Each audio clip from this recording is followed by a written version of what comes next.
Hello, I'm John Rossi, a touring drummer with a love of all things animal. When I'm on the road, I visit as many zoos, aquariums. Hey, wait a minute. What's going on? Hey, what's going on there? Hello? Hello? Hello? We interrupt your regularly scheduled program to bring you Rossifari Zoo news. News you can use from the world of zoos and conservation. Every week, we bring you breaking news and analysis from around the globe, featuring the animals you love and the people who care for them. And here's your anchorman, John Rossi. Hello, hello, hello, and welcome back to Rossifari Zoo News, your look at everything going on in the world of zoos, aquariums, conservation, and general animal weirdness. Y'all, it has been a crazy week of unexpected travel, which is very different for me because normally I have a bunch of crazy weeks of expected travel.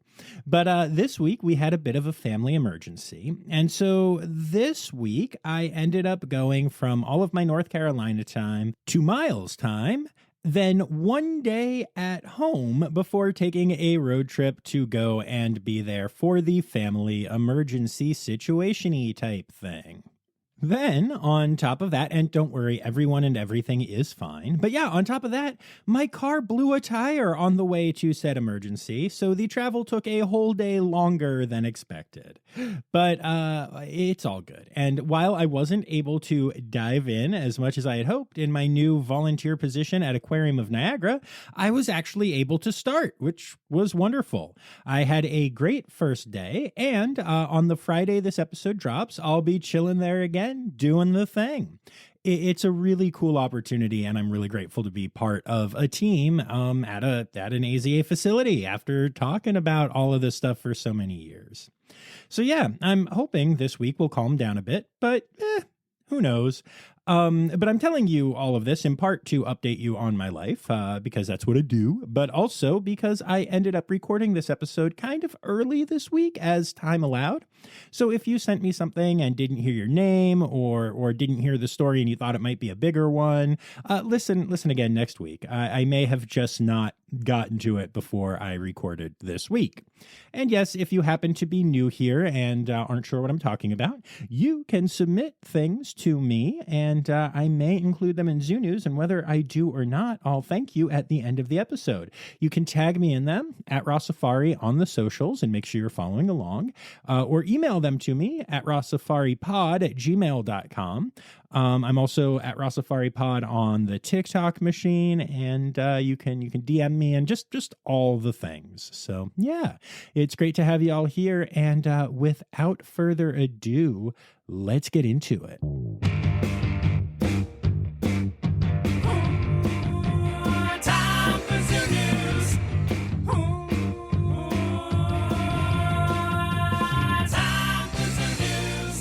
All right, so I've gotten in the habit of dropping my first story right at the top of this section before going to births and deaths recently. It was supposed to be a one-time thing, but this is the third week in a row that I have a big topic I want to hit, so I guess I'm going to stick with that for now. I guess we'll find out as we go on. But this week, that topic is Flaco, the Eurasian eagle owl. Now, I have lots of thoughts, as I am sure you're not surprised to hear. So, first of all, in case anyone isn't aware of the story, a little over a year ago, Flaco the owl escaped from the Central Park Zoo in New York City after the fencing of his habitat was vandalized. He escaped through a hole that was cut into the fence, which apparently took some time and effort, and then Flaco was seen hanging out in Central Park. Keepers tried to entice him back home, but the supply of rats and other prey items in the park, and there are so many rats and other gross little things, y'all, made it so that even high-value food rewards weren't of interest to him. And I actually have some thoughts on another reason he might not have returned, which I'll get to in a moment here. So after a few weeks of trying to get him back, and after regularly observing Flaco eating and doing other appropriate owl behaviors, the team at the zoo decided there really wasn't anything else they could do. So Flaco got to stay in the wild. Of course, the anti-zoo crowd took this as a huge win. And actually, a lot of media ran with the story as a win for Flaco, even many organizations that don't normally have anti-zoo biases. It was a feel-good story about an animal that got out of a zoo and was able to survive and even thrive and become a bit of an iconic celebrity in New York City, right? Well, not quite. So, at the start of February, the media started sharing the story again, as it was the 1-year anniversary of Flaco's flight to freedom. He had made it a whole year, and the anti-zoo crowd got just very excited about the press. After all, this was proof that animals could make it in the wild even after living in zoos, right? About a week later, though, Flaco was again in the news.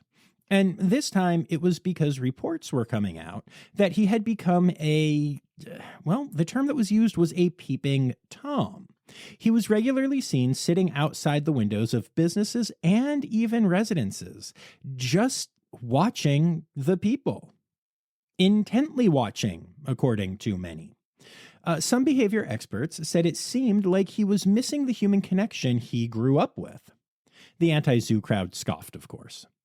And then, on February 23rd, Flaco was found dead on the ground, the victim of a window strike with a large building. The WCS, the organization that runs the New York City zoos, has claimed the body and has performed a full necropsy at the Bronx Zoo because there is reason to believe that Flaco didn't just randomly run into a window, though that kills birds in cities around the world every day. As a quick side note and reminder, I just recently reported about a time where 1,000 birds died in one night in Chicago by running into just one building. Just one building took down 1,000 birds in one night. It's a real problem, y'all. And trust me, those weren't the only bird strikes in Chicago that night. But anyway, getting back to Flaco, the team at the WCS believes that Flaco was sick before his death, in part because his fans in the Upper West Side had reported they had not heard his hooting for a few nights preceding his death.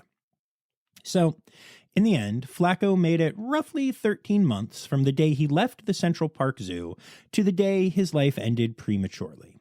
He was just a month shy of his 14th birthday at the time of his passing. Now, for comparison, Eurasian eagle owls have a life expectancy of 20 years in the wild and can easily live up to 60 years in human care. By setting Flaco free, and I am using that word with the largest air quotes that my fingers can make, the vandal or vandals that committed this crime robbed Flaco of up to 46 years of life.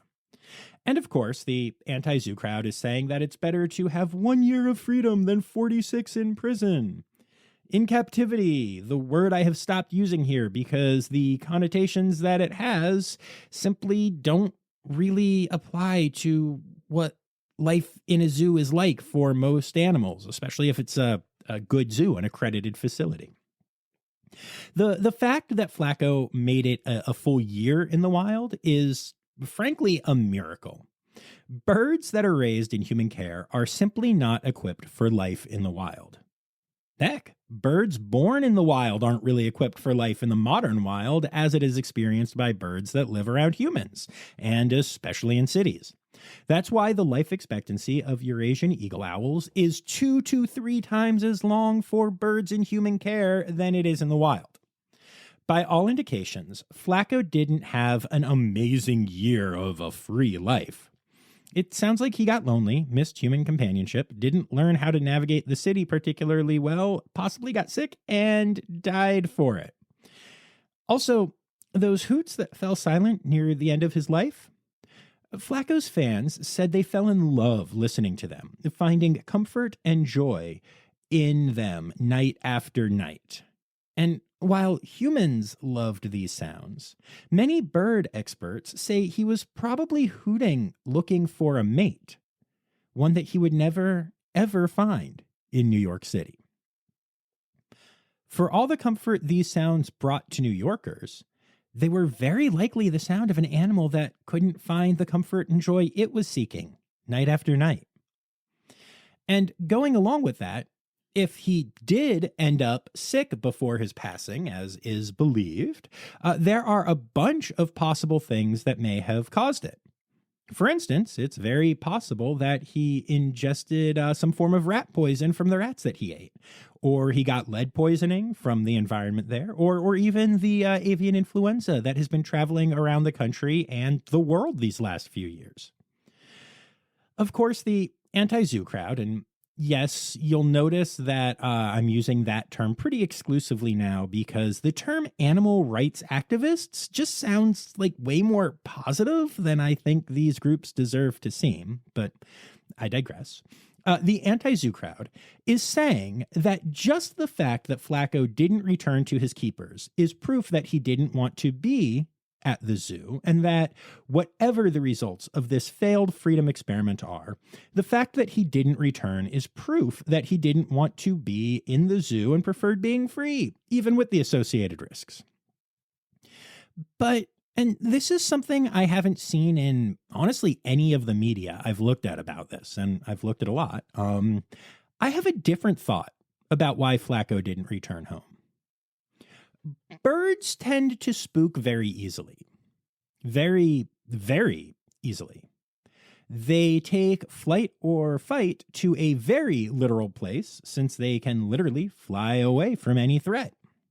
You may remember Danny Poirier Larson sharing the story of Kinta, the kookaburra she raised and trained from the day Kinta hatched and still works with today.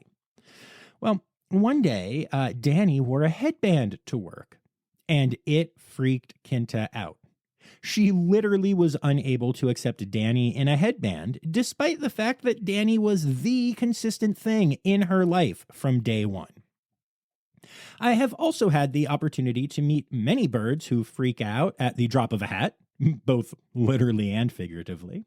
And I've witnessed literally some of the best avian trainers in the world experience fly-offs because a bird was spooked by a car horn or the wind or something that none of us who were watching were able to figure out what it was. So thinking about all of that, let's remember that Flaco had been living at the Central Park Zoo for the vast majority of his 12 years of life, when suddenly some random human shredded the enclosure that he called home. Who knows what happened in that moment? A human merely being near an area of the enclosure could have been scary enough for Flaco to panic and not feel safe. Did the person try to touch Flaco to coax him out of his exhibit? What was the sound like for Flaco? What did he experience? What was the experience of having his safe space invaded like for him? It very well could have been terrifying. Like, how long was this scary new person doing a scary new thing to Flaco's safe space? It is very possible, and I would argue even likely, that Flaco didn't refuse to return because he didn't want to be in his safe home where he spent over a decade getting great care and building relationships with his keepers, but because he no longer saw the zoo as a safe space after the vandal violated that safety for him. With many birds, a traumatic experience like that is simply not one you're coming back from. Now, I want to be clear and say that I am hypothesizing here, because in truth, there is no way to know what the bird was thinking or experiencing. I mean, heck, it's even possible that he just saw all the rats in the park and thought, woo, no more controlled diet for me. But I think my theory makes a lot of sense based on the bird behavior I have learned and the ridiculous stories I have been told time and time again about birds freaking out about the smallest change in their environment. A lot of trainers say that every new experience becomes an antecedent to any future training. And this was a heck of an antecedent to have to overcome for Flaco as far as, trying to go back to other training, like getting back on a keeper's glove or whatever. It's a real problem. So I would argue that it's very possible, even likely, that Flaco is actually proof that the best thing for zoo animals is to stay in zoos and not be traumatized by the people who are misguidedly trying to make their lives better while actually cutting them short.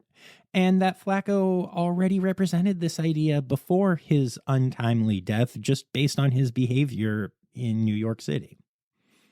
Now, so far, in saying all of this, I have presented the idea that it was an anti-zoo activist who committed this crime. And the truth is, I don't know that it was.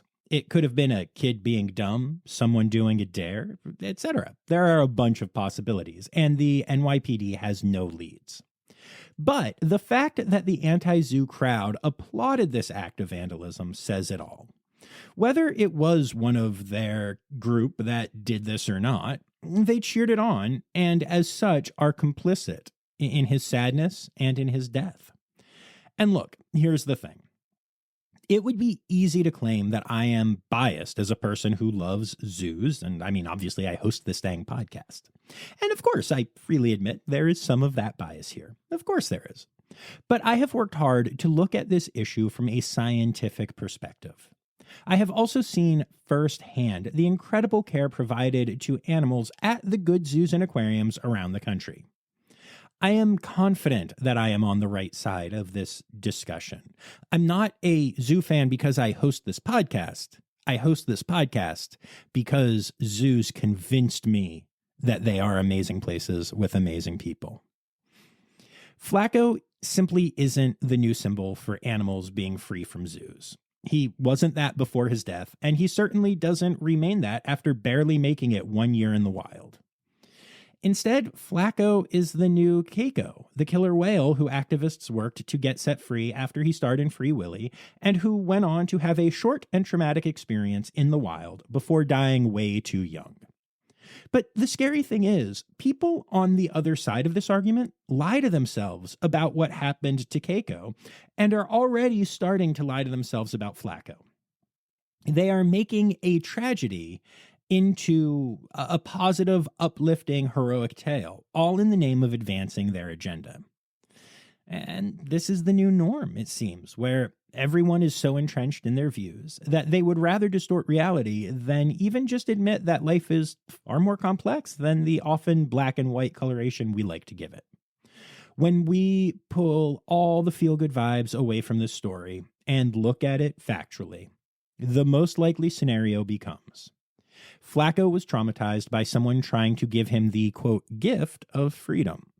Confused and alone and scared, he took to Central Park, where he found enough rats to live on, and avoided the keepers he had built a relationship with because of the trauma he experienced during his last moments in the zoo.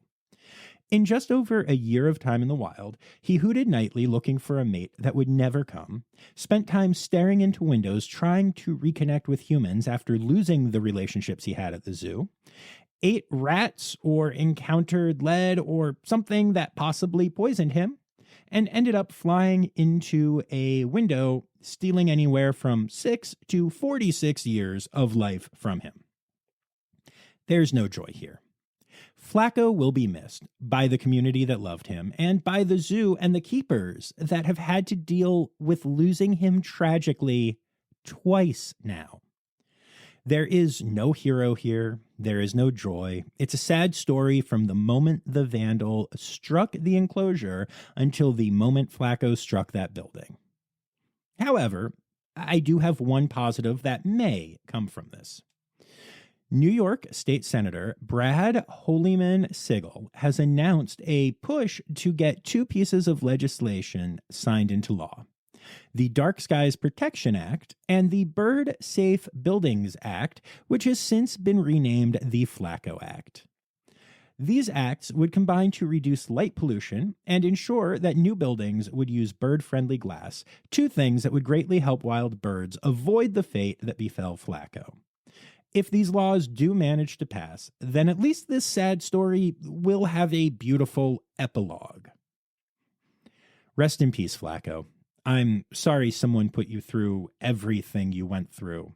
And I'm sorry so many people are acting like it was a positive and even attacking the keepers you had strong relationships with because of their own agenda. You will be missed, but you needn't be, if not for the stupidity of some human. Anyway, moving on, let's get to our births. Yeah, I just have to say this. I'm sitting here cracking up because I just did a 15-minute rant about what happened with Flaco, and then I'm just like, hey, let's talk about births, and that might be the worst transition ever. So I apologize, but hopefully you know that I'm laughing with you as you heard me say that. But no, seriously, now that we've had this great transition, let's talk about births. Our good friends at Adventure Aquarium have announced the birth of 3 new little blue penguins into the colony at the zoo. So, okay, if you're a baby and you're a little blue penguin, normally I would say you're a little blue penglet because I like doing that on this podcast, but maybe in this case it makes you just a littler blue penguin? Nah, I'm sticking with little blue penglet. Anyway, along with announcing the chicks, the aquarium has announced their names, 2 of which I think are adorable, and one of which I think is weird. Their names are Bananas Foster, Kiwi, and Name Tibida. What a weird name. Name Tibida? Tibida doesn't even have a vowel in it. Oh, wait, it's named TBD. They're going to be announcing it or maybe figuring that out. I'm an idiot. Sorry. Anyway, the Los Angeles Zoo has announced the birth of a colobus monkey. The little monklet is doing well, being raised by mom, and can be seen on exhibit with her and the rest of the colobus troop, including a slightly older baby. And the Fort Worth Zoo has also announced the birth of a new colobus monkey, also in a troop that had another recent birth. This little one is named Baloo and is showing some adventurous tendencies. So now you can go to LA or Fort Worth and visit the zoos and see 2 baby colobus monkeys. That's incredible. Like at each one. That's incredible. The Living Desert has announced the birth of 2 meerkats or meerlets. They were born to Mom Vinny and Dad Frenzy. I love those names so much and are doing very well. Congrats to the team. The Indianapolis Zoo has announced the birth of a baby white rhino, the first one ever born at the zoo. The calf has demonstrated a knack for getting zoomies, something I love seeing rhinos do. Y'all, if you haven't seen a rhino with zoomies, you simply have not spent enough time at rhino habitats. Do it. It's amazing. Herd introductions at the Indianapolis Zoo won't happen until the spring, but Mom and Rhinelet are doing well. And then Brookfield Zoo has announced the birth of a gray seal pup to Mother Georgie. This is Georgie's first time giving birth, and as she was a stranded animal that was deemed non-releasable before finding her forever home at the Brookfield Zoo, her genetics are really important in the population. The pup's father, Keenak, was also found stranded in the wild, so while he has sired young before, this pup brings some really important genetics into the zoo-based seal population and is just very exciting.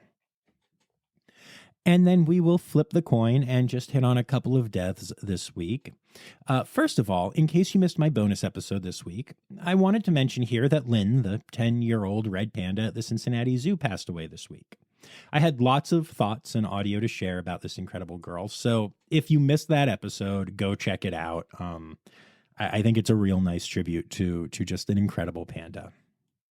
The Kansas City Zoo has announced the passing of Tamale, a female California sea lion who passed away at the age of 11. Tamale had been suffering from leptospirosis, a bacterial infection that is the most common disease in wild sea lions, and which has a 2/3 mortality rate even amongst sea lions receiving treatment. The zoo did all they could, and it's really sad to see this happen, sending all our love to the team at the Kansas City Zoo. And then, last but not least, in deaths this week, the Honolulu Zoo has announced the humane euthanasia of one of the oldest zebras in human care, 32-year-old Mr. Z. Mr. Z loved carrots, salt blocks, basking in the sun, and hanging out with giraffes. So I actually think that I have a little Mr. Z in me. He will be greatly missed, and sending all my love to the team at the Honolulu Zoo. Moving on to the rest of the Zoo News segment this week, I wanted to circle back to the story I did recently on online scams that pertain to zoos. Many zoos and aquariums have reported that scammers have set up false websites and fake social media profiles offering discounted tickets, which people are surprised to find out are bogus when they show up to the facility. Well, as this scam has grown in scope, not only are more zoos and aquariums being targeted, but the scammers are coming up with unique hooks to get people to believe the scam. For instance, the Maryland Zoo scam page says the discount exists because the zoo is currently celebrating their 150th anniversary.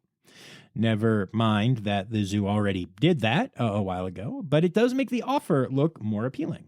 The Kansas City Zoo's fake page is also claiming it's for an anniversary, this one the 115th, which is actually how old the zoo is, so good job on being accurate, but bad job for scamming people, scammers. But yeah, just a friendly reminder to keep your eyes out for false ads like this and to report the pages if you see them. It really makes a difference.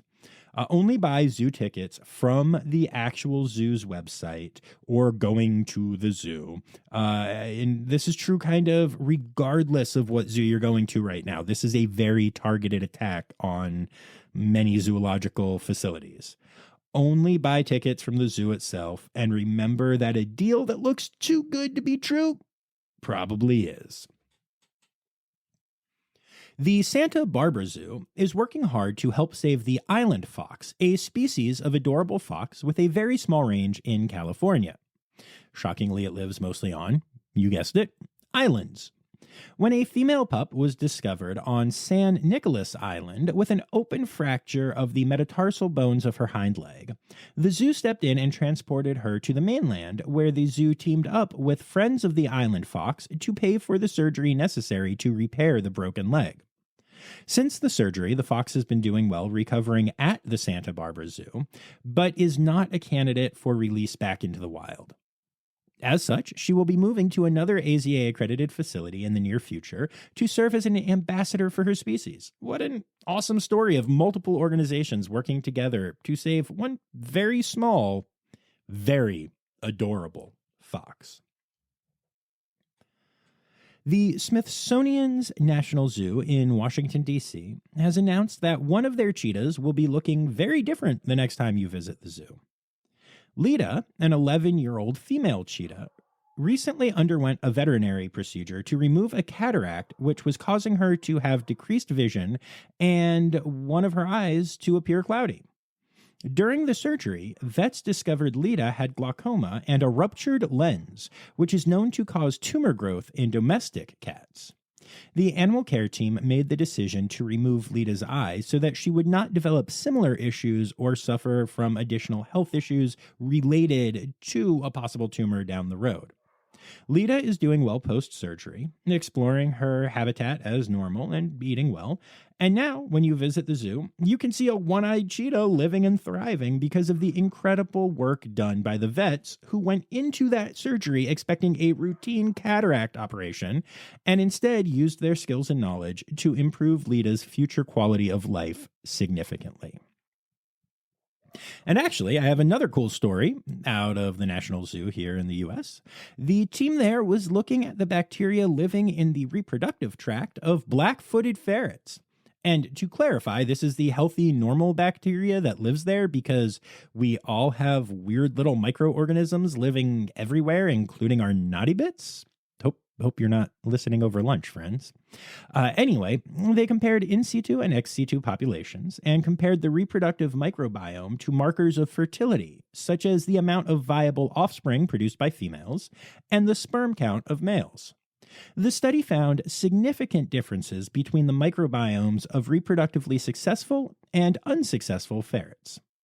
The hope is that this information may help us identify and address problems that contribute to poor reproduction in species like black-footed ferrets that tend to struggle to reproduce at a sustainable rate in the wild. Very cool, very interesting and weird study. I love it. The Brookfield Zoo in Chicago has announced a new species that will be visiting the zoo for a while. Koalas! 2 male koalas named Brumby and Willem will be living at the zoo in an indoor habitat that also has an outdoor area, so they will be visible a lot. My assumption is that these guys will be on loan from the San Diego Zoo. I'm not sure of that fact, but I know that San Diego has done it that way before at other facilities. Regardless of where they're coming from, it will be great to have this incredible species available to see at the Brookfield Zoo this summer. And last but not least, in our Zoo News segment, Taylor Swift was on tour in Australia this past week, and she spent 2 days visiting the Sydney Zoo. On the second day, her boyfriend, Travis Kelce, joined her. On stage in Sydney, she said, and I quote, talking about the zoo here, "We've been 100% on our days off. I'm really all about the red panda." Y'all, that made me so happy. "I think you guys don't understand how cool kangaroos are because you have so many. They are so cool, so strong, so bouncy." I could not love this more. If Taylor Swift can influence her fans to get excited about zoos and about red pandas and about kangaroos, then that's amazing. It's such good news, and I really hope that people run with this, and that panda keepers look at this and start to tell the kids that are looking at pandas and wanting to learn about them, hey, this is the animal that Taylor Swift says she's all about, y'all. Anyway, that brings us to Stereotypical Animal Podcast theme song. Here to bring you to conservation news. All right, so we'll start off with a couple rough ones. The avian influenza that has been traveling around the globe has reached mainland Antarctica for the first time. This could be the start of an ecological disaster for the penguins that call Antarctica home, as they tend to gather in tightly packed colonies that consist of hundreds of thousands of birds. We'll have to see what the results end up being in this case, but it's a very scary announcement, and we really don't know what's coming next. Poop. I've been coming into this section with good news about rhino conservation a lot lately, but now it's time to remind you all that rhinos still need our help. The South African Department of Forestry, Fisheries, and the Environment announced that 499 rhinos died by illegal poaching in the country last year. This is an increase of over 10% over the previous year, which represents a startling step backwards when rhino numbers have been very good across Africa overall. Some protected parks in South Africa saw an increase as high as 33% over the previous year, illustrating how poachers are getting smarter and targeting parks that are less secure than others. The belief from people on the ground is that the poaching increases are happening due to crime syndicates becoming more interested in profiting from rhinos, and as such, the issue is bigger than just something that can be handled by rangers. Instead, the government and the police need to crack down on the syndicates in order to help get rhino poaching back under control. Fortunately, with the numbers being good in many other areas of Africa, the government of South Africa will have a lot of blueprints to follow as they build their next steps towards fixing this problem, and hopefully we will report better numbers from South Africa next year. On a happier note, a species of bird has been rediscovered in the Democratic Republic of the Congo. Earlier this year, the yellow-crested helmet shrike was seen and photographed for the first time in 20 years. That's incredible! And it goes back to the discussion we keep having on here, just pointing out how incredibly large the world is and how little of nature we actually get to see or know about in any detail. I am so glad this bird wasn't lost to us after all. And from potential losses to actual losses to a rediscovery, let's go to a new discovery, because then these stories just keep getting better. A new species of anaconda has been discovered, and it is believed to be the biggest in the world. This story is a great example of the collaboration of native peoples and environmental scientists and conservationists, because the team from the University of Queensland that made the discovery traveled to the Amazon in Ecuador after being invited by the Waorani people to observe the anacondas they believed were the biggest in existence. One of the anacondas discovered was 20.7 feet long, and some of the Waorani people claimed they have measured snakes around 25 feet long. Researchers were excited to not only find such large snakes, but were ecstatic to realize they had discovered a new species. As a fun extra twist to this story, the discovery was documented by National Geographic cameras that were filming for the upcoming series Pole to Pole with Will Smith. I did not have Will Smith on my conservation news bingo card this week, y'all, but there he is. I don't know how Chris Rock feels about it. Anyway, and then from one species to a whole bunch of species, you know that theme about how little we know about what is in our world, especially in the ocean? Well, researchers have been exploring underwater mountains off the coast of Chile recently, and so far have discovered over 100 new species of aquatic life. The species are all different types, including corals, lobsters, sea urchins, and more. But yeah, over 100 species in one underwater mountain range that has yet to be explored until now. It's amazing and encouraging how much we still don't know about.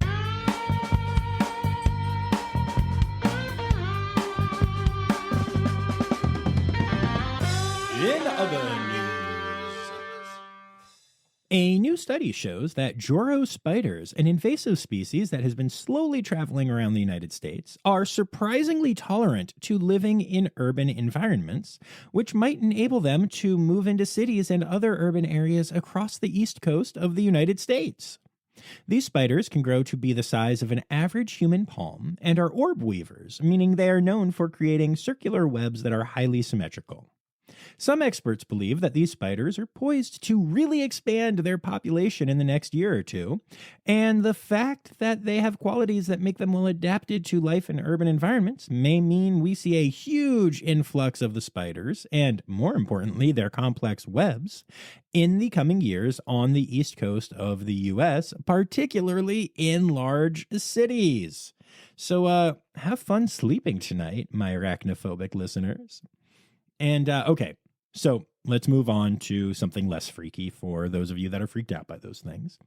Scientists recently discovered a 46,000-year-old worm that had been frozen in the Siberian permafrost. This is a type of worm that is considered extinct, with nothing quite like it on the planet right now. Of course, the scientists did what anyone in that position would do and decided to thaw and revive the worm because scientists have clearly not seen enough Jurassic Park-style movies. When they revived the animal, not only did it come back to life, but it started reproducing through parthenogenesis, unless the worm happened to get some sneaky shark sex while frozen. Anyway, so now there is not only this one-of-a-kind worm, but clones of it squirming around in a lab as well. Cool. Sometimes I don't even know what to think when I read stories like this. So, yeah, really large, big, scary spiders coming to U.S. cities, and worms that were dead having babies. Again, have fun sleeping tonight, listeners. Animal, animal, animal holidays. Animal, animal, animal holidays. All right, y'all. It is March. March is the month of my birthday. It's my birthday month. Yay! It's also Dolphin Awareness Month, which is like significantly less exciting, but you know, still pretty cool, I guess.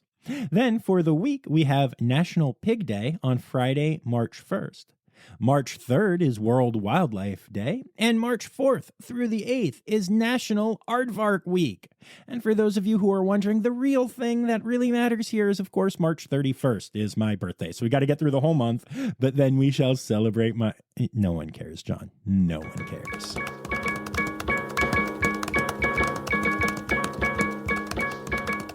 All right, so there you have it, folks. Another episode of Rossifari Zoo News is in the books, and I really had fun on my rant with Flaco. I'm enjoying doing these deeper dives, so please reach out. Let me know what you think. I'm having a lot of fun with those, but I also like listening to myself talk, and it does mean hearing less stories about like new exhibits opening and stuff, so let me know what you think. But I'm having a lot of fun doing those when the opportunity presents. I would never like force one.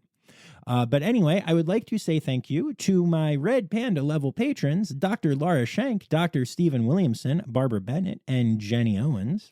And I'd also like to say thank you to everyone who contributed stories this week, including Anya Keene, Colleen Lenehan, Kim Cooley-Croninger, Carrie Kirkpatrick, Kevin Williams, Emily Rockbuck, the Angel of Death, Dr. Laura Schenk.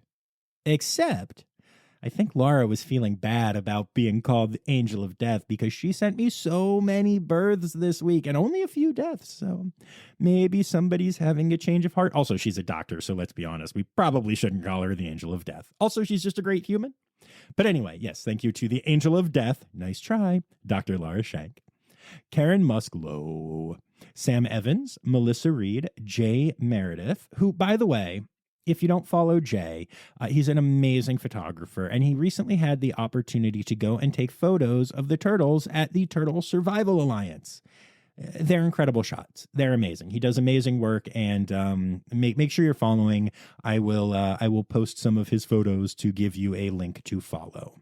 Crystal Chapman, Taylor Isaac Gray, Dr. Zoe Rossi, Jess Wells, Jacob Zinn, Ken Tryon, Ali Pisano, Marianne Rossi, Anne Yoshioka, Tiffany Fowle, Ali Malensky, Kay Malensky, the Malenskys.